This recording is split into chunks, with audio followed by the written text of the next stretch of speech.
萧家、萧炎。 Halo semua, kembali lagi bersama Mimin. Apa kabar kalian hari ini? Mudah-mudahan Mimin doakan sehat selalu, panjang umur, murah rezeki. Amin. Mimin akan kembali mendongeng alur cerita film yang berjudul Battle Through the Heavens. Dan mohon maaf apabila tidak sesuai dengan videonya ya. Karena alur yang Mimin sampaikan ini belum dirilis filmnya. Mimin ingatkan kembali konten ini full spoiler, yang tidak suka boleh di skip ya. Yang suka semoga terhibur. Tanpa basa-basi kita mulai.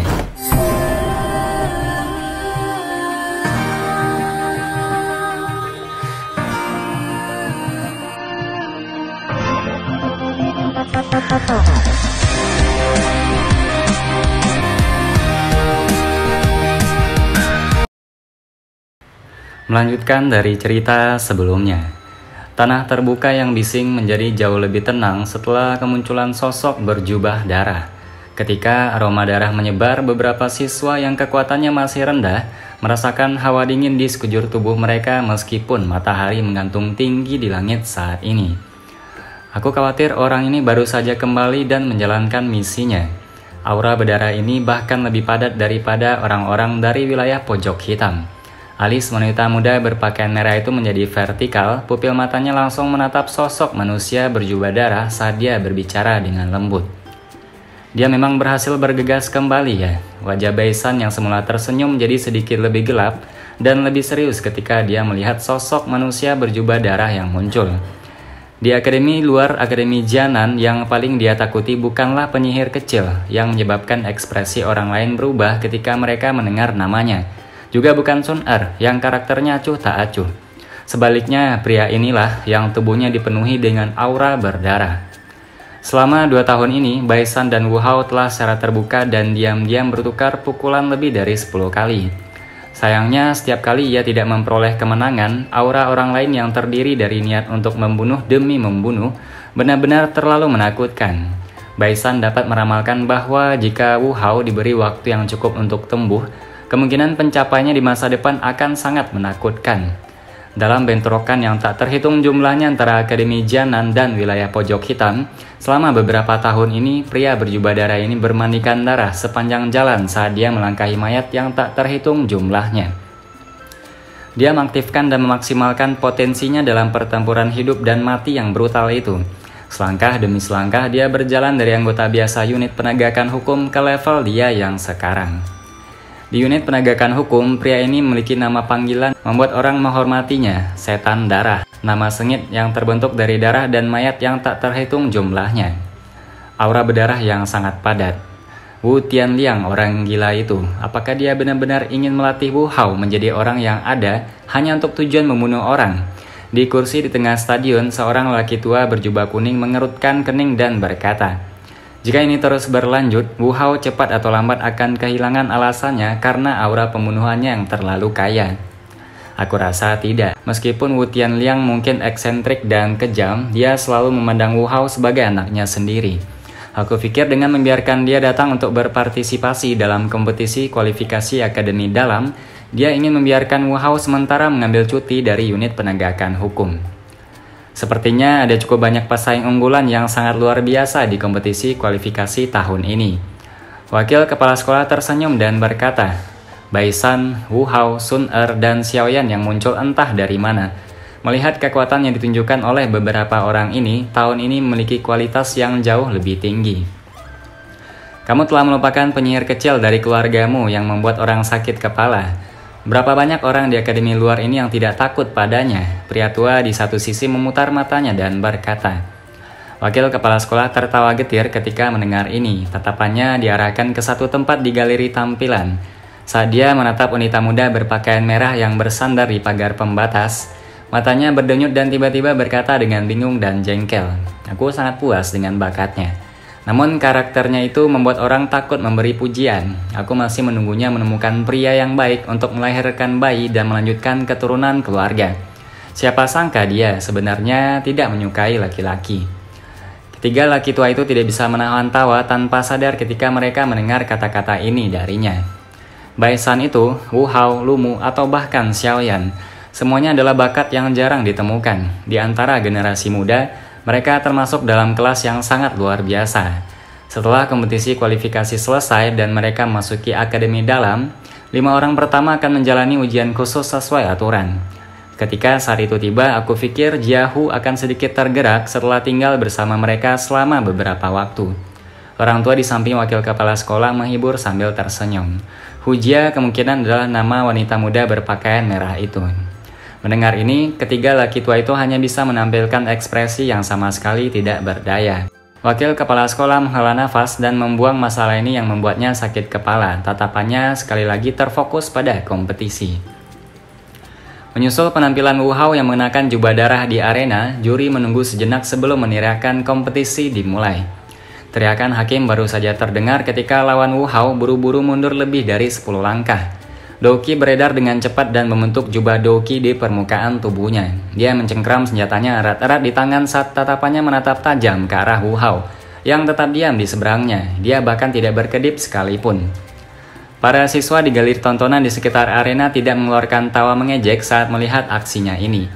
Selama beberapa tahun ini, nama iblis darah Wu Hao tidak kalah terkenalnya dengan penyihir kecil Hujia atau Sun Er di Akademi Luar Akademi Jianan. Dari sudut tertentu, Wu Hao bahkan mungkin jauh melampaui mereka berdua. "Apakah kamu tidak akan menyerah?" Suara serak perlahan terdengar dari bawah jubah darah. Mendengar ini, ekspresi pesaing bernama Yan Cheng menjadi sedikit jelek. Dia menggertakkan gigi dan berkata dengan wajah yang kuat sambil merasa lemah di dalam. "Serang saja. Aku ingin melihat seberapa kuat sebenarnya Blood Demon itu." Setelah mengatakan ini, tampaknya Yan Cheng takut jika dia melanjutkan wajahnya. Cepat atau lambat dia akan kehilangan keberanian untuk bertarung di depan tatapan semua orang. Segera dia turun dari tanah dan tubuhnya melesat ke arah Wu Hao. Dengan peningkatan Douki di senjata tajam di tangannya, dia langsung memotong udara. Sosok berjubah darah itu bahkan tidak bergerak ketika menghadapi serangan Yan Cheng, yang mengandung sedikit kemarahan. Namun tepat saat serangan itu hendak menyerang tubuhnya tiba-tiba melambai. Sosok manusia itu langsung menghilang dengan cara yang aneh. Serangan Yan Cheng meleset tanpa ragu-ragu, senjata di tangannya sekali lagi menusuk ke punggungnya. Ujung pedangnya yang terbuat dari baja baru saja menusuk ke arah punggungnya ketika pedang berat berwarna merah darah muncul entah dari mana. Dengan mudah menghalangi pedang di depannya. Pedang berat itu berukuran cukup besar, dengan lebar tubuhnya sekitar 3 inci. Itu hampir sebanding dengan penguasa Suan berat Xiaoyan. Saat seseorang mendengar suara angin terkompresi yang dipancarkan ketika pedang berat itu diayunkan, kemungkinan berat pedang itu tidak bisa diremehkan. Kedua pedang itu bersentuhan. Dengan ayunan pedang yang berat secara acak, kekuatan yang terkandung di dalamnya mengguncang pedang panjang di tangan Yan Cheng sampai lepas dari genggamannya. Bukan saja dia tidak berhasil, tetapi area di antara ibu jari dan jari telunjuknya dikejutkan oleh kekuatan pedang yang sangat besar sampai pecah, darah segar mengalir. Dalam pertukaran pertama mereka, sebuah senjata dijatuhkan. Adegan ini menyebabkan bahkan Xiaoyan yang duduk di galeri melihat merasa sedikit terkejut. Tidak peduli bagaimana orang mengatakannya, Yan Cheng itu juga Dousi bintang 5. Keheranan melintas di wajah Yan Cheng saat senjatanya jatuh. Kakinya dengan cepat mundur 10 meter ketika dia merasakan udara dingin mengalir di belakangnya. Sebelum dia punya waktu untuk bereaksi, pedang berat yang mengandung warna darah ditempelkan di lehernya. Udara tebal dan dingin yang dipancarkan dari ujung pedang yang tajam menyebabkan tubuh Yan Cheng langsung menegang. Hanya dalam 2 pertukaran, Yan Cheng yang memiliki kekuatan bintang 5 Dousi dikalahkan. Hasil semacam ini menyebabkan kegemparan terdengar di seluruh stadion.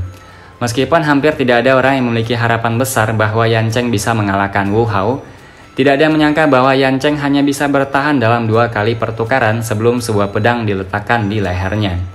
Kecepatan yang sangat cepat saat Xiaoyan menyaksikan Wu Hao di arena memegang pedang berat berwarna darah sambil dengan tenang berdiri di belakang Yan Cheng, beberapa keseriusan muncul di wajah Xiaoyan.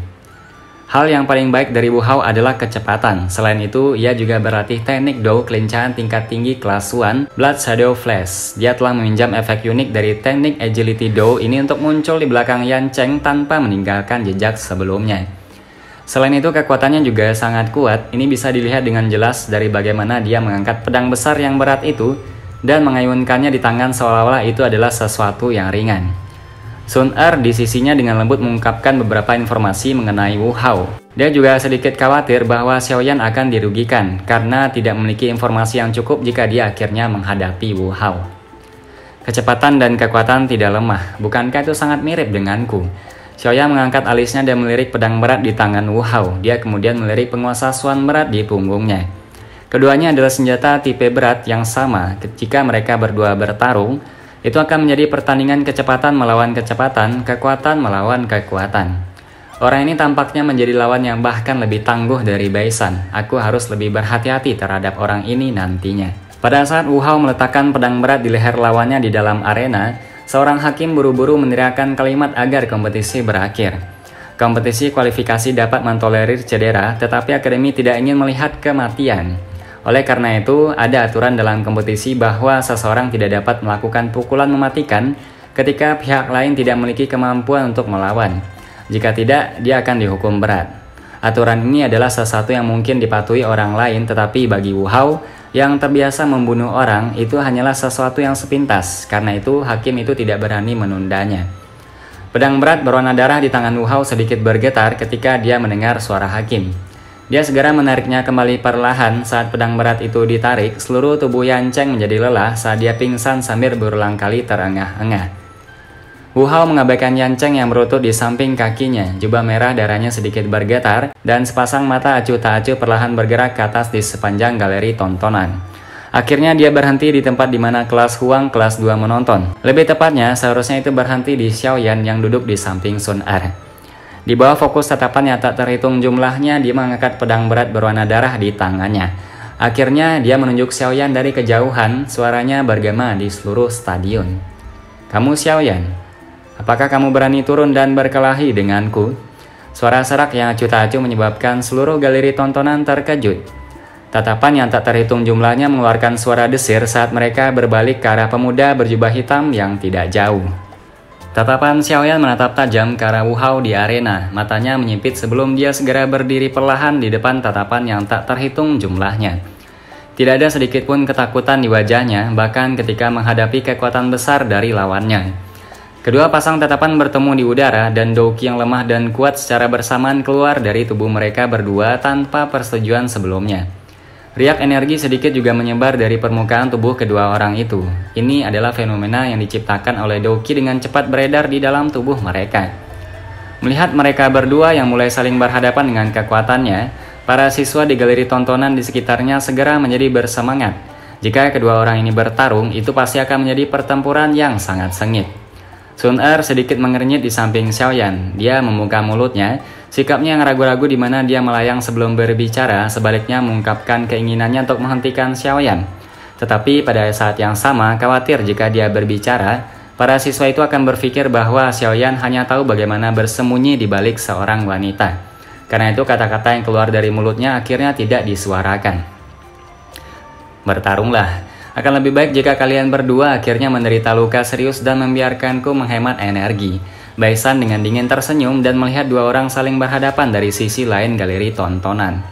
Akan sangat menyenangkan jika mereka benar-benar bertarung. Sayangnya orang tua itu pasti tidak akan membiarkan hal seperti itu terjadi. Wanita muda berpakaian merah meletakkan tangannya di pagar pembatas. Tatapannya menyapu Xiaoyan dan Wu Hao saat dia berkata. Tampaknya menyertai pikirannya, suara lama tiba-tiba terdengar. Sama seperti kekuatan Xiaoyan dan Wu Hao di stadion secara bertahap meningkat, suara itu tiba-tiba mengguncang kekuatan yang mereka berdua lakukan dengan susah payah sampai tidak ada yang tersisa. "Kalian berdua lebih baik mengikuti aturan dan tidak membuat masalah. Sekarang adalah kompetisi kualifikasi, bukan tempat bagi kalian berdua untuk menantang satu sama lain secara pribadi." Kekuatan yang telah mereka berdua seduh dengan paksa dihancurkan, menyebabkan tubuh Xiaoyan dan Wu Hao bergetar. Masing-masing dari mereka segera mundur selangkah. Mereka mengangkat pandangan mereka dan melihat ke arah suara itu, hanya untuk menemukan seorang laki tua berambut putih yang membawa kemarahan di wajahnya di posisi tengah. Itu adalah wakil kepala sekolah Hu Gan. Selain kepala sekolah, dia memiliki otoritas terbesar di akademi luar. Jangan bertentangan dengannya, kalau tidak itu tidak baik jika kamu meninggalkan kesan buruk, ujar Sun Er. Xiaoyan mengangguk sedikit, tatapannya berhenti sejenak pada tubuh Wu Hao di arena sebelum dia menurunkan pandangan dan perlahan duduk kembali. "Wu Hao, kamu juga mundur. Besok adalah hari terakhir kompetisi kualifikasi. Ketika saatnya tiba, akan ada kesempatan bagi kalian semua untuk bertarung satu sama lain." Setelah melihat Xiaoyan mundur, tatapan Hu Gan beralih ke sosok manusia berjubah darah di arena dan berteriak.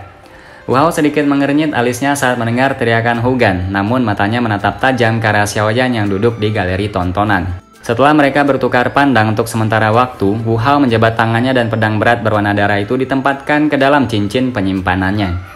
Suara serak perlahan dipancarkan. Aku harap kamu tidak mengecewakanku besok. Aku tidak ingin melihat bahwa orang yang telah lama ditunggu oleh Sun Er menjadi orang yang tidak berguna. Xiaoyan tersenyum tipis tetapi tidak menjawab. Begitu Wu Hao mengucapkan kata-kata ini, dia berbalik dan berjalan keluar dari arena. Melihat bahwa wakil kepala sekolah telah dengan paksa mengebrak-abrik pertarungan sengit yang akan pecah, para siswa di galeri tontonan segera menggelengkan kepala dengan kecewa. Baik, kompetisi akan terus berlanjut, Hugan memerintahkan, setelah mematahkan mereka berdua dengan lambaian tangannya. Saat suara itu terdengar, nama-nama sekali lagi mulai dibacakan dari kursi juri. Selama 10 kompetisi berikutnya, Xiaoyan akhirnya secara pribadi menyaksikan Sun Er berkelahi. Namun setelah mengamati sebentar, dia tanpa daya menggelengkan kepalanya. Jelas bahwa gadis ini hanya menunjukkan sebagian dari kekuatannya untuk bertarung dengan lawannya. Bahkan jika ini masalahnya, dia mendapatkan kemenangan yang diharapkan hanya setelah 10 pertukaran.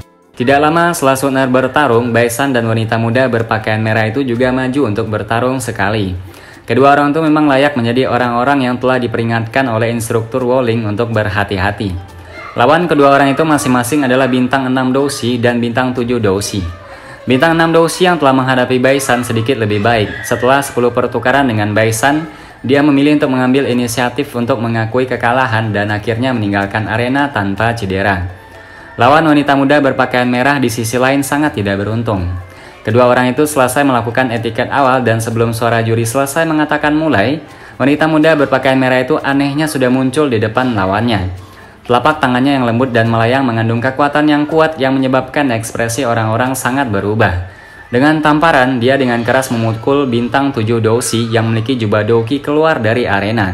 Setelah itu berguling-guling di tanah selama lebih dari 10 meter sebelum dia berhenti dengan menyedihkan. Di galeri tontonan, keterkejutan tanpa sadar muncul di wajahnya saat dia menyaksikan tindakan kokoh wanita muda berpakaian merah itu yang membuat beberapa orang terdiam. Setelah Baisan dan wanita muda berpakaian merah berpartisipasi, tidak banyak situasi menarik dalam kompetisi yang tersisa. Oleh karena itu, setelah Xiaoyan Sun Er mengamati beberapa putaran, mereka memilih untuk menjadi yang pertama keluar dari stadion yang bising. Xiaoyan dan Sun Er perlahan-lahan berjalan di dalam akademi, menikmati saat-saat hangat sendirian bersama, sesuatu yang telah absen selama 2 tahun terakhir. Langit berangsur-angsur menjadi gelap. Xiaoyan dan Sun Er sekali lagi kembali ke rumah elegan milik instruktur Wolling. Ketika mereka kembali ke rumah kali ini, mereka bertemu dengan orang yang dikenalnya yang sangat diingat Xiaoyan saat itu. Ada seorang wanita muda jangkung berdiri cantik di ruang tamu, blus berwarna ungu pucat dan rok pendek yang menyatukan kedua kaki tidak diragukan lagi memperlihatkan keaktifan dan energi wanita muda itu. Wajah itu yang memiliki beberapa karakteristik yang mempesona dan murni, sekarang tampak lebih penuh dengan godaan. Matanya yang besar dan berair muncul seolah-olah mereka bisa berbicara. Wajah wanita muda itu tersenyum saat dia melihat ke atas. Dia tampak kacau balau di akademi. Tentu saja dengan penampilannya akan ada banyak orang yang merayunya kemanapun dia pergi. Namun wanita muda ini yang biasanya tampak sangat tenang di depan para pria dengan cemas berdiri saat melihat Xiaoyan masuk. Dia kemudian dengan takut-takut memanggil, "Sepupu penatua Xiaoyan." Setelah Xiaomei berdiri di depannya beberapa saat, Xiaoyan menatap wajah itu, yang bahkan lebih cantik dari masa lalu dan sekarang dipenuhi dengan godaan. Dia tersenyum dan mengangguk tetapi tidak terlalu hangat. Saat itu, ketika dia menjadi orang yang tidak berguna, wanita muda di depannya telah memilih untuk menghindarinya, menyakiti dirinya yang lebih muda. Oleh karena itu, Xiaoyan memiliki perlawanan yang besar terhadapnya. Xiaoyan tidak mengungkapkan ekspresi yang terlalu hangat. Dia menemani Sun Er, Xiaoyu, dan yang lainnya untuk mengobrol sebentar dengan Xiaomei di ruang tamu sebelum menemukan alasan untuk berdiri dan kembali ke kamarnya. Gadis-gadis itu duduk di sofa empuk dan menatap punggung Xiaoyan saat dia perlahan naik ke lantai berikutnya.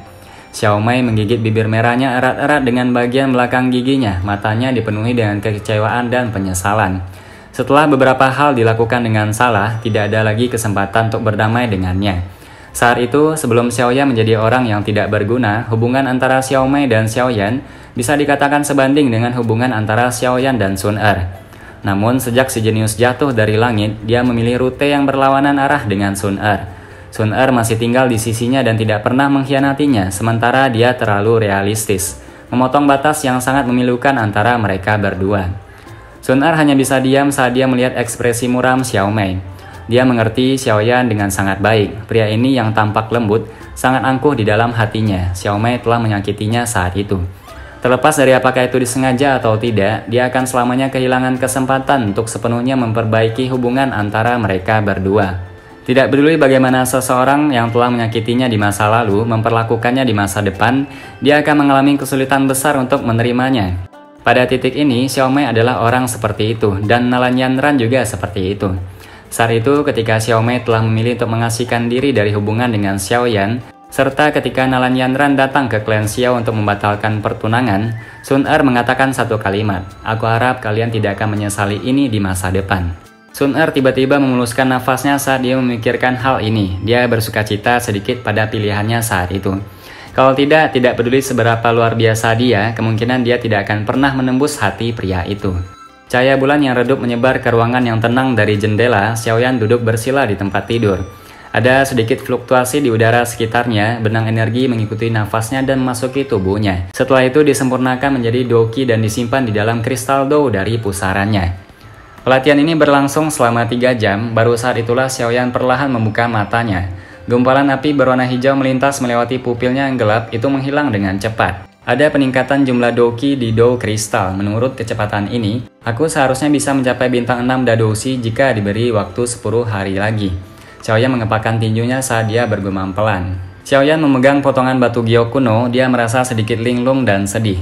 Ketika dia masih muda, terlepas dari apakah dia jenius atau orang yang tidak berguna, ayahnya tidak pernah memberinya tatapan yang tidak biasa. Pada saat ada mata berputar dan ejekan di seluruh klan, ayahnya masih mempertahankan dan memanjakannya. Setiap kali Xiaoyan yang masih kecil terluka, dia akan tersenyum, menepuk pundak anak laki-laki itu, dan mengatakan kepadanya bahwa seorang pria harus kuat. Air mata dan perasaan putus asa tidak akan membiarkan siapapun menjadi orang yang kuat.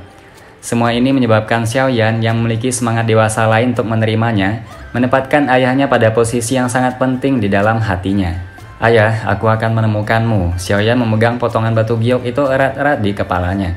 Matanya perlahan menjadi jauh lebih dingin. Terlepas dari makhluk hebat macam apa yang menangkap ayahnya, dia akan membayar harganya di masa depan. Saat emosi di dalam hatinya, gumpalan api berwarna hijau naik dari telapak tangannya. Kemunculan tiba-tiba api berwarna hijau menyebabkan Xiaoyan terkejut. Seketika ekspresinya berubah drastis. Dengan pikiran, api berwarna hijau itu dengan cepat menghilang. Xiaoyan buru-buru merentangkan tangan yang dia gunakan untuk memegang potongan batu giok. Namun dia tercengang untuk menyadari bahwa potongan batu giok kuno yang awalnya dia pikir sangat lemah, sebenarnya mampu menahan suhu mengerikan dari api inti teratai hijau. Untuk pertama kalinya dia menggunakan tatapan teliti untuk mempelajari potongan batu giok ini yang selalu diturunkan di dalam klan Xiao. Menurut penatua, potongan batu giok ini adalah sesuatu yang tua yang hanya dimiliki oleh pemimpin klan, bahkan mereka tidak tahu banyak tentang itu. Dia hanya bisa menggelengkan kepalanya tanpa daya saat dia dengan hati-hati mengembalikan potongan batu giok ke cincin penyimpanannya. Tidak lama setelah Xiaoyan menyimpan potongan batu giok itu, cincin hitam gelap di jarinya sedikit bergetar. Segera sosok ilusi Yaolo perlahan melayang keluar. "Aku tidak merasakan kehadiran api surgawi di Akademi Jianan ini." Yaolo berkata agak tak berdaya saat dia keluar. Kabar buruk yang tiba-tiba datang menyebabkan ekspresi Xiaoyan segera berubah. Dia mengerutkan kening dan berbisik. "Apakah guru tidak mengatakan bahwa mungkin untuk mendapatkan berita tentang api hati jatuh di sini di Akademi Jianan? Saat itu aku memang menemukan keberadaan api surgawi di wilayah ini milik Akademi Jianan. Sekarang aku tidak memiliki perasaan seperti itu." Yaolo tertawa pahit. "Jangan bilang kalau itu berakhir di tangan orang lain." Ekspresi Xiaoyan sedikit jelek. Fallen Heart Flame adalah faktor kunci untuk kekuatannya melambung. "Aku tidak berpikir itu masalahnya. Meskipun aku tidak dapat merasakan keberadaan yang tepat dari Fallen Heart Flame, daya tarik unik antara Heavenly Flames memungkinkanku untuk menggunakan Bone Chilling Flame untuk samar-samar merasakan bahwa masih ada kehadiran remanen yang lemah dari Fallen Heart Flame dalam radius beberapa ribu kilometer dari Akademi." "Ribuan kilometer? Sampai kapan kita akan menemukannya?" ujar Xiaoyan. "Aku pikir dengan orang-orang tua di dalam Akademi Jianan, tidak mungkin mereka tidak menemukan keberadaan api hati jatuh. Aku terus merasa bahwa Akademi Dalam memiliki sedikit hubungan dengan ini." Yaolo berbicara perlahan. "Akademi Dalam?" Xiaoyan terkejut. "Ya, Akademi Dalam adalah inti sebenarnya dari Akademi Jianan. Jika kamu dapat menyusupnya, kita dapat memperoleh beberapa informasi tentang api hati jatuh. Yaulo terdiam beberapa saat sebelum dia menyarankan.